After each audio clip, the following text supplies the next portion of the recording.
Hey, what's up? Unbiased Buckets here. In my last video, I covered my contenders for next season, but what teams are sleepers to make a playoff run? Here are my 2022-2023 NBA sleepers. To start, I'd like to begin with my biggest sleeper, which would be the Minnesota Timberwolves. Of course, the main reason I say this is because of the Rudy Gobert trade. I think this trade single-handedly makes the Timberwolves one of the best defenses in the league on top of their already great offense. On top of this, they've added some really good role players in Bryn Forbes, Kyle Anderson, Austin Rivers, and Eric Pascal to their team, which really give them that depth that they didn't have last year and that they're going to need to contend this year. To add to this, I expect Anthony Edwards to make a big leap next season and potentially being an all-star. I also believe that some young players that they have will play great roles off the bench, such as Naz Reid and Jaden McDaniels. Overall, I think this team is going to be very fun to watch and they're going to have a great offense and defense. I think most teams would rather not face them in the playoffs. My next sleeper is the New Orleans Pelicans.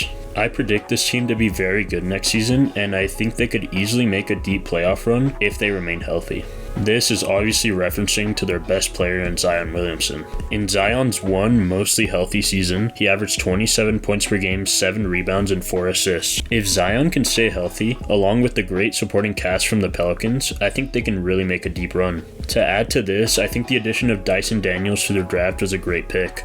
Dyson Daniels is more of a win-now type of player, which I think is the direction that the Pelicans want to head. On top of that, I predict Brandon Ingram to have another all-star caliber season along with Zion Williamson. This, along with CJ McCollum's consistent scoring and Jonas Valanciunas' ability to stretch the floor, makes them a team that I honestly don't think anyone wants to really face in the playoffs. My next major sleeper team is the Toronto Raptors. The Raptors haven't really made any big transactions this offseason, but they've made some impactful ones with the role players they've signed. The ones I'm referring to are the additions of Juancho Hernan-Gomez and Otto Porter Jr. But besides that, the main reason I have the Raptors being so good is because of the reigning Rookie of the Year, Scottie Barnes. This may be a hot take, but I predict him to make his first All-Star team this season. I think he can average an efficient 21 to 22 points per game, along with 7 rebounds and 7 assists. This, along with their All-NBA third-team member in Pascal Siakam and their All-Star in Fred VanVleet, makes them a scary team to face in the playoffs.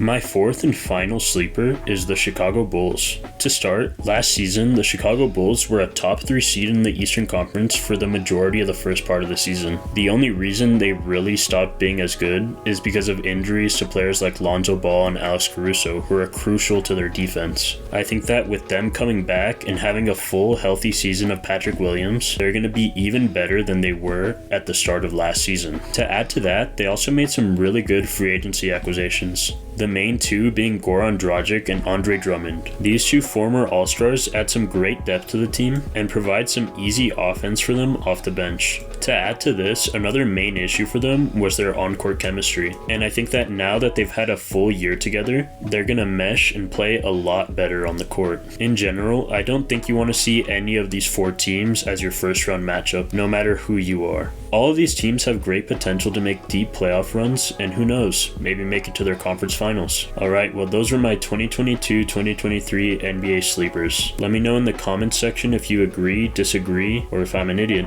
See ya.